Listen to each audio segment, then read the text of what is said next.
দর্শক, এবার তাপপ্রবাহের খবর জানতে আমরা যাব চুয়াডাঙ্গায়। সেখান থেকে যোগ দিচ্ছেন আমাদের সহকর্মী জান্নাতুল আউলিয়া।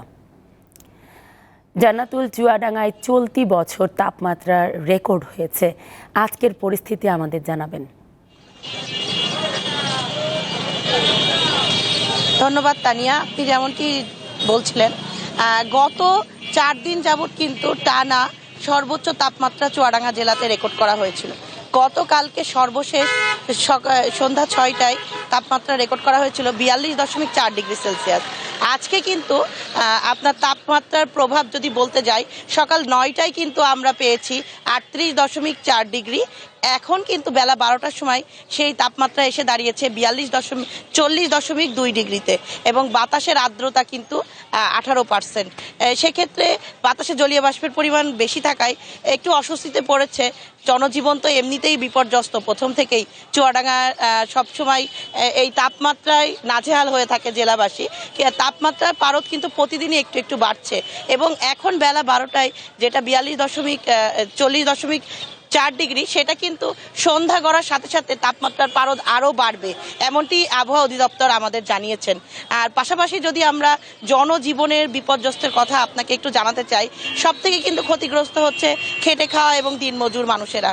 তারা কিন্তু এই গরমের আবহাওয়ায় কোনোভাবেই কাজে যেতে পারছেন না। সকাল 6টা থেকে যেসব দিনমজুররা কাজ করেন তাদের সাথে আমরা কথা বলে দেখেছি, তারা যেমনটি জানাচ্ছেন যে 12টার পর থেকে তারা কোনোভাবেই আর কাজ করতে পারছে না।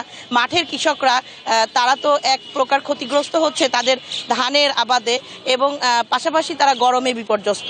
এক্ষেত্রে আবহাওয়া অফিস যেমনটি আমাদের জানিয়েছেন যে এই সময় যে নতুন আমের যে মুকুল এসেছে গাছে গাছে, সেটাই কিন্তু যথেষ্ট পরিমাণ পানি সেচ করতে হবে, এবং ডালপালা শাখা প্রশাখায়ও প্রচুর পরিমাণে পানি স্প্রে করতে বলছেন কৃষি অধিদপ্তর। এবং হাসপাতালে ডাক্তারগুলোর সাথে আমরা কথা বলে দেখেছি, এখানে কিন্তু পাল্লা দিয়ে বাড়ছে শিশু এবং বৃদ্ধ রোগীদের সংখ্যা। পাশাপাশি হিট ও স্ট্রোক জনিত কারণ ঘটছে কিন্তু মধ্যবয়সী মহিলা এবং পুরুষের মধ্যে। গতকালকে কিন্তু আমাদের চুয়াডাঙ্গাতে একজন হিট স্ট্রোকে মৃত্যুবরণ করেছে। তার বয়স কিন্তু খুব একটা বেশি না, মধ্যবয়সী একজন পুরুষ তিনি। তো এক্ষেত্রে ডাক্তাররা যেটা পরামর্শ দিচ্ছেন যে প্রচুর পরিমাণে জল খেতে, এবং প্রয়োজনের বাইরে যেন আমরা বাইরে কম বের হই। যদিও জীবনের তাগিদে সবাইকে ছুটতে হচ্ছে রাস্তায় এই তপ্ত গরমে। গতকাল থেকে কিন্তু আমাদের চুয়াডাঙ্গাতে অতি তীব্র তাপমাত্রা বলা হচ্ছে, এবং প্রশাসন থেকে হিট অ্যালার্ট জারি করা হয়েছে।